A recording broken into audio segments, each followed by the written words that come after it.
खबरों की शुरुआत करेंगे जहां पर मुंबई और आसपास के इलाकों में आसमान पर फिर से संकट के बादल मंडराते दिखाई दे रहे हैं, क्योंकि मुंबई में रुक रुक कर बारिश हो रही है और कई इलाकों में पानी भर चुका है। मुंबई के अलावा पास के शहरों में भी बरसात की चेतावनी है। मुंबई में आज हाई टाइड की भी चेतावनी दी गई है। मुंबई वालों को हाल फिलहाल की वो बारिश याद है जहां शहर ठप पड़ गया था, और अब आज के दिन की जो तस्वीर है वो भी आपको हम मुंबई और आसपास के इलाकों से दिखा रहे हैं। मुंबई में हिंद माता साइन की तस्वीर देखिए। इसके अलावा चेंबूर में जो बीती शाम तस्वीर दिखाई दी,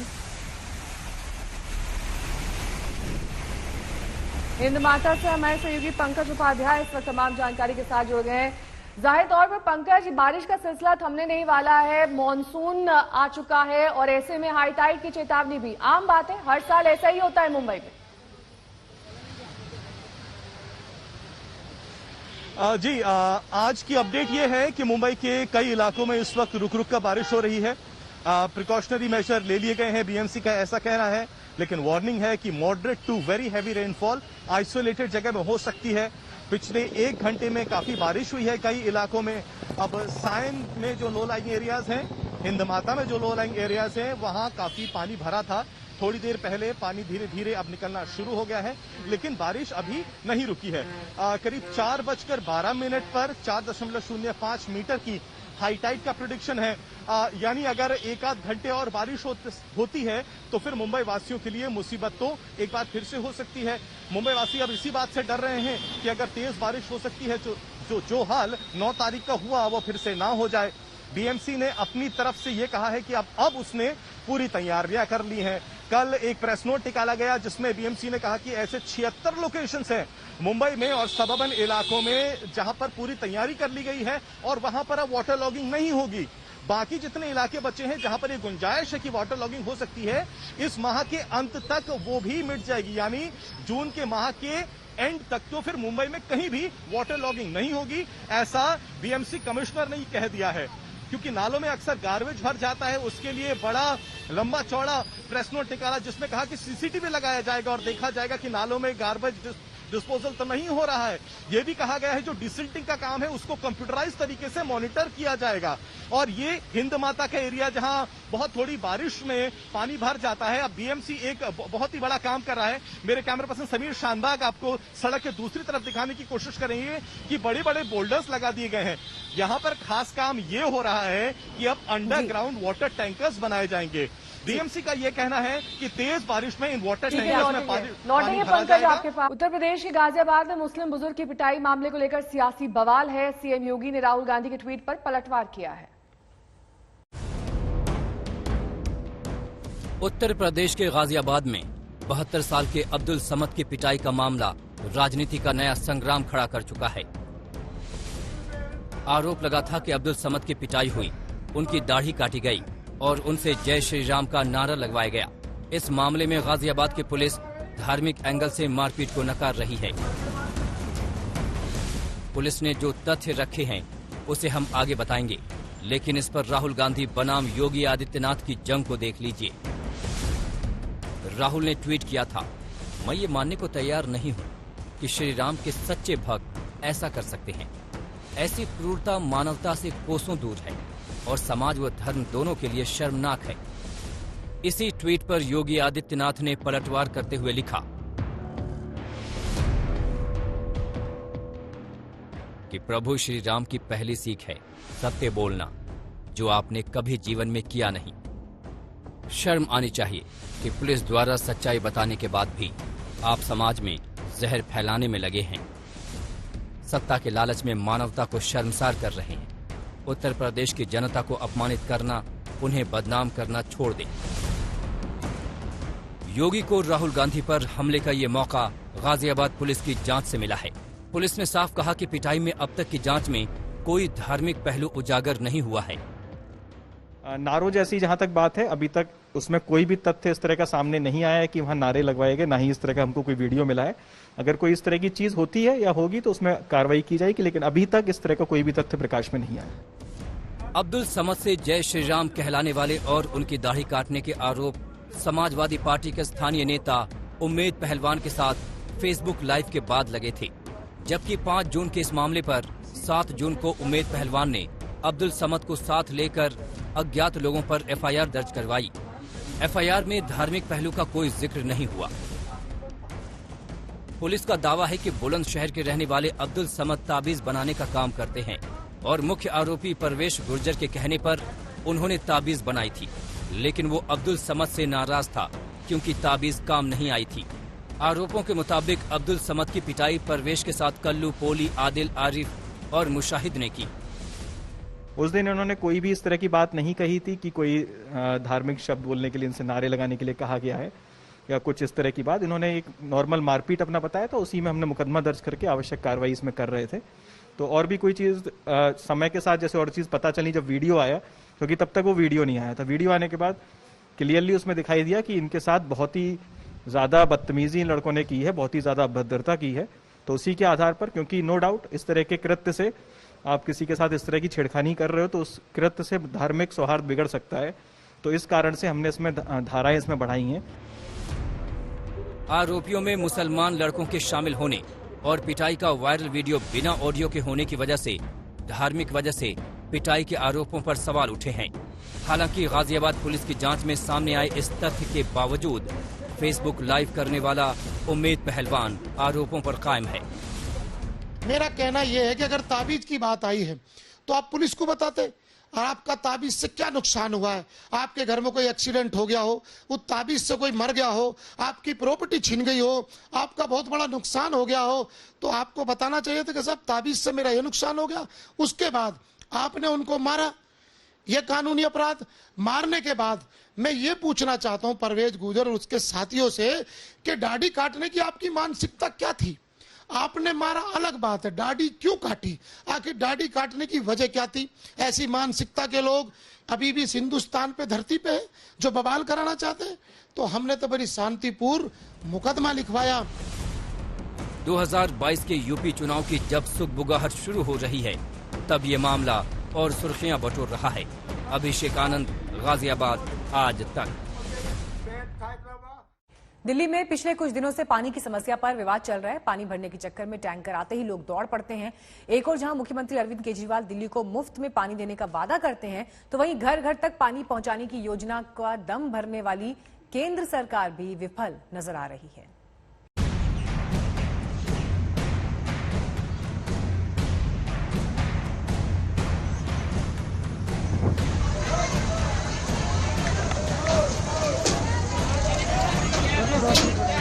जून की प्रचंड गर्मी में देश की राजधानी दिल्ली के कुछ इलाके प्यासे हैं। कहीं पानी के इंतजार में खाली बाल्टियां रखी हैं, तो कहीं पानी का टैंकर आते ही मारामारी शुरू हो जाती है। सोचिए, ये दिल्ली है, वही दिल्ली जहां मुफ्त में पानी देने का वादा करने वाले मुख्यमंत्री अरविंद केजरीवाल रहते हैं। वही दिल्ली जहां घर घर तक पानी पहुंचाने की योजना का दम भरने वाले प्रधानमंत्री मोदी रहते हैं। वही दिल्ली पानी की किल्लत से कराह रही है। कुछ दिन पहले दिल्ली सरकार के खिलाफ लोगों का गुस्सा फूटा था। पानी की किल्लत को लेकर स्थानीय लोगों ने विधायक को घेर लिया था। दिल्ली के कुछ इलाकों में पानी संकट जारी है, लेकिन सियासत का मीटर हाई है। बीजेपी और आम आदमी पार्टी में महाभारत छिड़ गई। प्यासे लोगों को पानी पहुंचाने की बजाय एक दूसरे पर आरोप प्रत्यारोप का सियासी खेल खेला जा रहा है। इसी बीच दिल्ली के एलजी अनिल बैजल ने झुग्गी कॉलोनियों में पानी की सप्लाई सुनिश्चित करने के लिए बड़ा कदम उठाया है। कदम नंबर 1, दिल्ली जल बोर्ड से जल संकट पर विस्तृत रिपोर्ट मांगी। कदम नंबर 2, पानी संकट को देखते हुए यूपी के सीएम योगी से बात की। कदम नंबर 3, हरियाणा के मुख्यमंत्री मनोहर लाल खट्टर से बात की। कदम नंबर 4, एलजी खुद पानी सप्लाई की मॉनिटरिंग कर रहे हैं। कदम नंबर 5, जल संकट दूर करने के लिए आगे की रणनीति बनाएंगे। दिल्ली में पानी की किल्लत को लेकर दिल्ली जल बोर्ड की अध्यक्षता करने वाले अरविंद केजरीवाल पर सांसद गौतम गंभीर ने निशाना साधा है।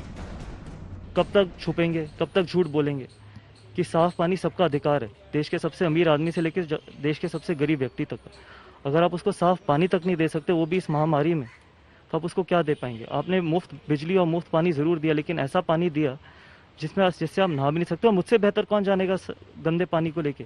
मेरी कॉन्स्टिट्यूएंसी में 3 दिन पानी नहीं था, मेरी कॉन्स्टिट्यूंसी में त्रिलोकपुरी, कौंडली, पटपड़गंज जैसे इलाकों में विधानसभाओं में ऐसा घर में पानी आता है जिससे आप नहा भी नहीं सकते।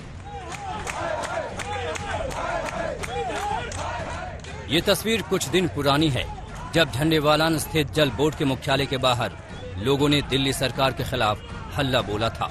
स्थानीय लोगों का आरोप है कि पिछले 3 महीनों से पानी के लिए तरस रहे हैं, लेकिन कोई सुनने वाला नहीं। ये कोरोना के लिए अगर तीसरी लहर भी आएगी तो ये केजरीवाल दोषी है। हमारी पूरी कॉलोनी टैक्स पे ही है और सब बिल देते हैं। हम कहते हैं मुफ्त में ना हमें राशन चाहिए, ना मुफ्त में हमें पानी चाहिए, लेकिन हमें सुविधाएं बिल्कुल चाहिए। हम केजरीवाल से कहते हैं ये स्कीम मुफ्त में राशन और पानी की बंद की जाए और वो पैसा इनके सुविधाओं के लिए लगाया जाए।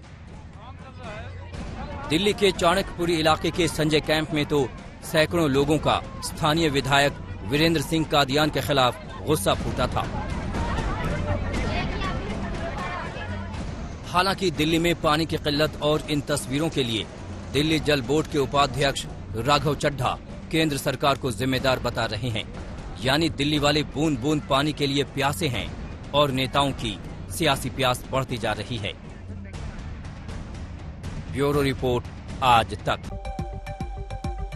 जी हां, सब गोलमाल है और इस गोलमाल में सबसे ज्यादा भूचाल एक परिवार में है, जहां चाचा भतीजा आमने सामने हैं, एक दूसरे को निपटाने में लग गए हैं। रामविलास पासवान दलित राजनीति के बड़े चेहरे रहे हैं, लगातार राजनीति में अपनी अहमियत भी उन्होंने बनाए रखी है।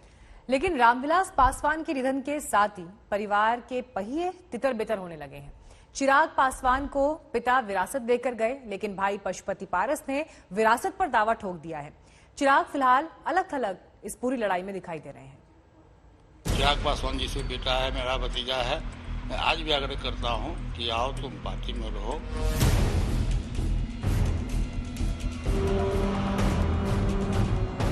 ये सियासत का सूत्र है, 36 का आंकड़ा है, लेकिन जुबान से जज्बात छलक रहा है। रामविलास पासवान के भरत सरीखे भाई कैमरे पर कह रहे हैं भतीजे से कैसा भय, कैसा बैर। चाचा कह रहे चिराग से तो अब भी अनुराग है, बस वो लोकतंत्र की लाज रख ले। देश संविधान के तहत चलता है। देश में एक अपना संविधान है और एक सिस्टम है, पार्लियामेंट्री कमेटी का एक सिस्टम है। उसके आधार पर पूरा देश चलता है। पार्लियामेंट से लेके असेंबली का मेंबर हो, पार्लियामेंट का हो या सरकार हो, जो भी सरकार हो, एक सिस्टम है बना हुआ। तो जो माननीय लोकसभा अध्यक्ष के द्वारा लोक जनशक्ति पार्टी के 6 सांसदों का जो पहले श्री चिराग पासवान जी संसदीय दल के नेता थे, उनको मुक्त करके और मेरे नाम की अनुशंसा हुई। तो चाचा ने भतीजे को राजनीति का असली मर्म समझा दिया, बता दिया कि राजनीति में वही सिकंदर जिसके पास नंबर गेम में चाचा चैंपियन, भतीजा चित। अब तो चाचा की चमचमाती नजरों में मंत्री पद चमक रहा है। तो ये माना जाए कि अब जब कैबिनेट विस्तार होगा जल्दी जो होने वाला है, उसमें आप कैबिनेट मंत्री होंगे, क्योंकि पासवान जी के देहांत के बाद एलजेपी के जो रिप्रेजेंटेशन है उसमें एक सीट वैकेंट है कैबिनेट की, वो आपको दी जाएगी। ये माननीय प्रधानमंत्री जी का विशेषाधिकार है। इसी में किसी के हस्तक्षेप का कोई गुंजाइश नहीं है। माननीय प्रधानमंत्री जी किसको बनाएंगे, किसको नहीं बनाएंगे, किस दल से बनाएंगे, किस व्यक्ति को बनाएंगे, किसको मंत्रिमंडल से हटाएंगे, ये उनका विशेषाधिकार है। पशुपति पारस सही मायने में रामविलास पासवान के राजनीतिक अनुज निकले। अच्छे से भांप लिया कि किसके साथ जाने से कश्ती किनारे लगेगी और किसका साथ देने से कश्ती के डूबने का खतरा है। रही बात पेशबंदी की, तो 43 साल का राजनीतिक अनुभव किस दिन के लिए संजो कर रखा था। चिराग को किनारे लगाने का तर्क आप खुद सुन लीजिए। हमारे पार्टी के संविधान में एक व्यक्ति एक पद है, जो हमारा पार्टी का संविधान है। संविधान की कॉपी मेरे पास में है, उसमें है एक व्यक्ति एक पद, जो कि चिराग पासवान जी के पास में 3 पद और फिर सदन के नेता भी हुए थे। एक व्यक्ति 3 पद है, जो हमारे लोक जनशक्ति पार्टी के संविधान के विपरीत है और संवैधानिक है। इसीलिए आज जो कार्य समिति की बैठक हुई, तो उसमें सर्वसम्मति से तय हुआ कि एक व्यक्ति एक पद होना चाहिए। तो श्री चिराग पासवान जी जो राष्ट्रीय अध्यक्ष हैं, वो असंवैधानिक है दल के संविधान के हिसाब से। परिवारवाद की पूंजी से पुष्पित पल्लवित पार्टी में आंतरिक लोकतंत्र की आवाज बुलंद हो रही है। जब तक रामविलास पासवान रहे, उनकी जुबान ही पार्टी की संविधान रही, क्योंकि रामविलास पासवान बरगद बने रहे। पूरे परिवार को उनकी छाया शीतलता देती रही। चिराग पासवान की पूंजी भी पिता की विरासत ही रही, लेकिन जब तक वो विरासत वाले खाते का बैंक बैलेंस बढ़ाते, उसमें सेंध लग गई। खुशी मन से ये काम नहीं कर रहा हूँ, बहुत दुखी मन से मैं कर रहा हूँ। ये मजबूरी हमारी है कि मैं नेता का परिवर्तन करने के लिए माननीय लोकसभा अध्यक्ष जी को मैं पत्र लिखा हूँ, क्योंकि हमारी पार्टी जीवित रहे बिहार में। यदि एनडीए गठबंधन से हम चुनाव लड़ते लोक जनशक्ति पार्टी का, तो मेरा जनाधार बहुत बढ़ता। कम से कम मेरा 25 MLA होता, 4-5 मंत्री होता, केंद्र में मंत्री होता, भाभी जी राज्यसभा में चली जाती। इतना बड़ा घाटा हुआ। चिराग पासवान को बहुत जल्द ये एहसास हो गया कि राजनीति की जमीन कितनी दलदली होती है। पैरों के नीचे से इसके खिसकने में ज्यादा देर नहीं लगती। अब ना तो उसके पास सांसदों की ताकत रही, न पार्टी की बागडोर रही। विधानसभा में तो पार्टी पहले से नील बट्टा सन्नाटा लेकर बैठी है। बस सहारा है तो जनता की सहानुभूति का, जिसे संजोने में उन्हें बेहद मेहनत करनी होगी। हिमांशु मिश्रा, दिल्ली आज तक। तो चिराग के लिए आगे का रास्ता कांटों भरा है, आसान नहीं है और पार्टी हाथों से फिसल रही है। परिवार ने साथ छोड़ दिया है। जब सवाल अपनों की तरफ से ही उठने लगे हैं तो बचाव करना भी मुश्किल हो जाता है। मुश्किल ये भी है कि वो बीजेपी जेडीयू से बैर मोल ले चुके हैं। यूपीए से उनका रिश्ता नहीं है, लेकिन उनके सबसे बड़ी ताकत यह है कि वो रामविलास पासवान के बेटे हैं।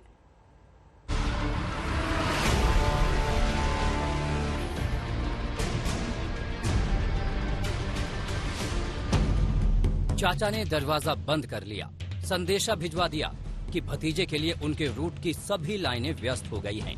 अब भतीजे ने जंग वाली लाइन खोल दी है। पासवान परिवार का सत्ता संघर्ष अब सड़कों पर नजर आने लगा है।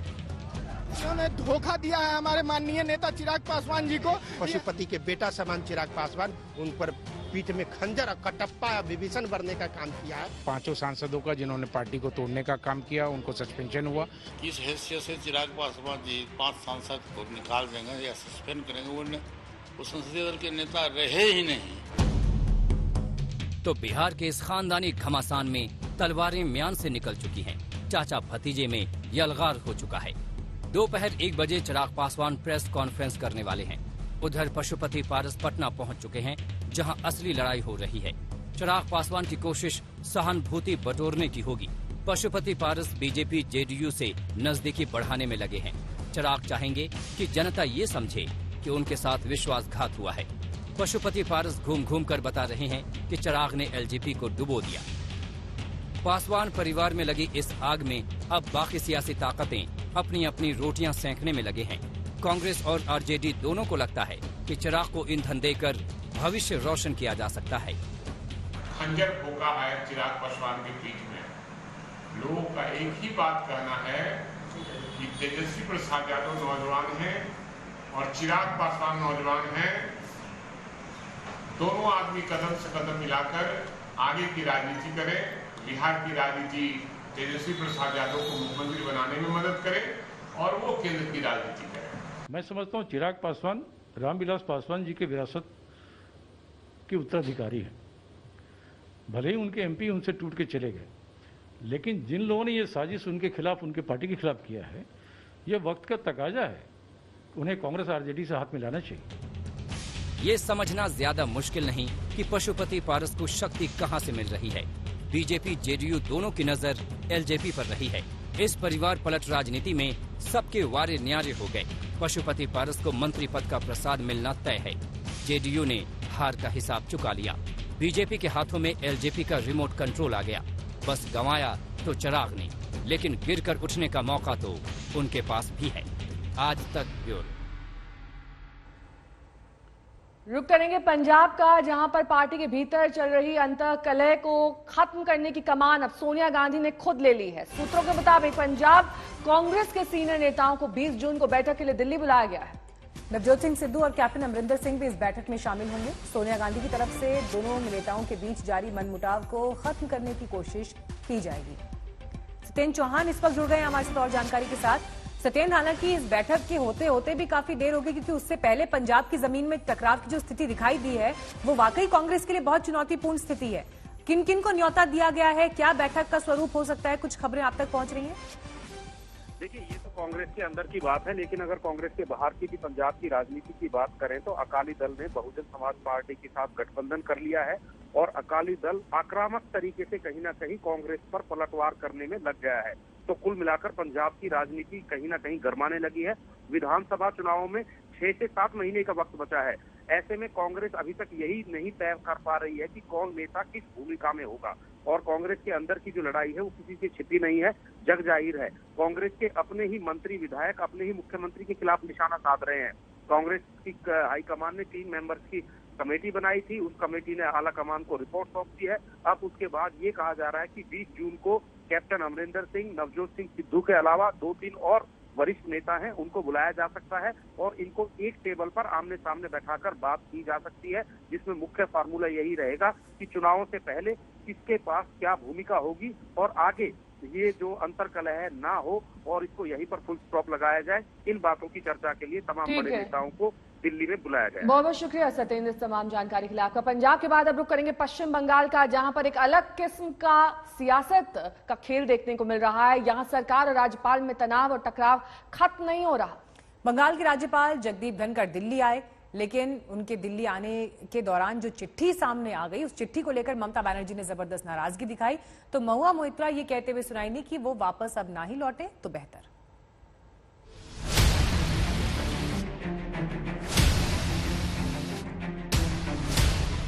बंगाल में सरकार और राज्यपाल में तकरार की ये नई तस्वीर है।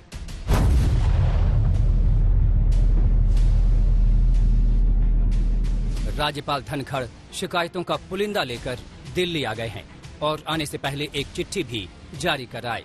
वो चिट्ठी जो ममता बनर्जी के नाम लिखी गई थी और गोपनीय भी थी। चिट्ठी में आरोपों की पूरी फहरिस्त थी, मसलन चुनाव के बाद बदले की भावना से हिंसा, महिलाओं की गरिमा पर हमला, संपत्ति का नुकसान, मानव अधिकार का हनन, हिंसा पर सीएम की चुप्पी, हिंसा मुआवजे पर कार्रवाई नहीं। मैंने आज व्यथित मन से मुख्यमंत्री को एक पत्र लिखा है। पोस्ट पोल रेट्रिब्यूटिव वायलेंस पर लिखा है। 6 सप्ताह से अधिक समय हो गया, 4 कैबिनेट की मीटिंग हो गई, एक शब्द नहीं कहा गया है। स्थिति की गंभीरता को देखते हुए finding alarming situation that Bengal is virtually on fire, तुरंत कदम उठाएं। ऐसा नहीं हो सकता कि कानून के राज से दूर चले जाएं, संविधान को तिलांजलि दे दें, यह संभव नहीं है। बंगाल में सरकार और गवर्नर की ये तकरार नई नहीं है। याद करिए ममता बनर्जी के शपथ ग्रहण समारोह की वो तस्वीरें। पहले ही दिन परंपरा से हटते हुए धनखड़ ने मुख्यमंत्री को नसीहत दे दी थी। अब तनातनी और बढ़ गई है। टीएमसी सांसद महुआ मोइत्रा ने ट्वीट कर राज्यपाल को आड़े हाथों लिया है। अंकल जी ने कहा है कि वो 15 जून को दिल्ली जा रहे हैं। हमारे लिए एक फेवर करिए, पश्चिम बंगाल के गवर्नर साहब कृपया वापस न आए। बंगाल में सब कुछ वैसे ही चल रहा है जैसे चुनाव से पहले चल रहा था। सियासी हिंसा चल रही है, बीजेपी टीएमसी की लड़ाई चल रही है, तो मुख्यमंत्री राज्यपाल का रण भी जारी है। इस लड़ाई में बंगाल का हित हाशिए पर चला गया है। आज तक ब्यूरो। अब बात गाजियाबाद की, जहां पर बुजुर्ग पिटाई मामले में गलत सूचना देने के आधार पर ट्विटर पर केस दर्ज हो चुका है। ट्विटर के खिलाफ पहली बार केस दर्ज किया गया है। सरकार के नए नियमों के तहत ट्विटर को कानूनी संरक्षण खत्म हो चुका है। इसके बाद पहली बार ट्विटर के खिलाफ मामला दर्ज किया गया है। ये केस गाजियाबाद के लोनी बॉर्डर कोतवाली में दर्ज किया गया। 5 जून को एक समुदाय विशेष के बुजुर्ग को बंधक बनाकर धार्मिक नारे लगाने, मारपीट का मामला सोशल मीडिया पर वायरल हुआ था। उधर समाजवादी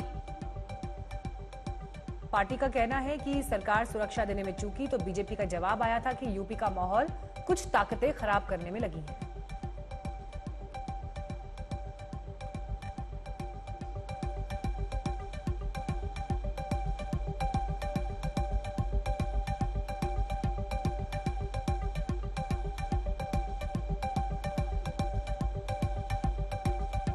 आईटी एक्ट की धारा 89 के संरक्षण को हटा लिया गया था। उसके बाद 26 मई से सोशल मीडिया नियम लागू हो गए थे। इसके साथ ही आपको बता दें कि अब ट्विटर पर मामला दर्ज हो चुका है। ट्विटर ने अब तक कोई जवाब नहीं दिया है। कानूनी संरक्षण खत्म होने के बाद तमाम नियम बदल चुके हैं। तो इस एफआईआर के शिकंजे में कौन कौन है ये हम आपको दिखा रहे हैं। Twitter Inc, Twitter communication India private limited, Salman Nizami, doctor Shama Mohammed, Zubair Ahmed, Rana Ayyub और सबा नकवी। इस देश के अंदर सभी जानते हैं कि जाति धर्म की राजनीति कौन करता है, कौन है जो जाति धर्म की राजनीति को बढ़ावा देता है, किसी से नहीं छुपा है। मैं तो उत्तर प्रदेश की सरकार से कहूंगा कि सरकार की जिम्मेदारी होती है कि उत्तर प्रदेश के अंदर में कोई व्यक्ति चाहे किसी भी जाति धर्म का हो, उसकी सुरक्षा करना सरकार की जिम्मेदारी होती है और उसका लॉ एंड ऑर्डर मेंटेन करना भी सरकार की जिम्मेदारी होती है। सरकार अपनी जिम्मेदारी से नहीं भाग सकती, ये तय है। इसमें राहुल गांधी हो या समाजवादी पार्टी के, इन लोगों के अंदर होड़ है कि किस तरह से 2022 का जो चुनाव है यूपी का, उसकी चाबी सांप्रदायिकता के माध्यम से खोल दी जाए। वो सांप्रदायिक माहौल पैदा करना चाहते हैं, सौहार्द उत्तर प्रदेश का बिगाड़ना चाहते हैं। लेकिन भारतीय जनता पार्टी और योगी जी की जो सरकार है उसका वो प्रतिबद्ध है कि 4.5 साल में कम्युनल या सांप्रदायिक माहौल होने नहीं दिया। गाजियाबाद में जो वाकया हुआ जिसमें एक 70 साल के अब्दुल समद सैफी को बुरी तरह मारा गया, ये वही लोग हैं जो भारत के मुसलमानों में नफरत को पैदा कर दिए हैं। आज क्या मुसलमानों की कोई डिग्निटी नहीं है?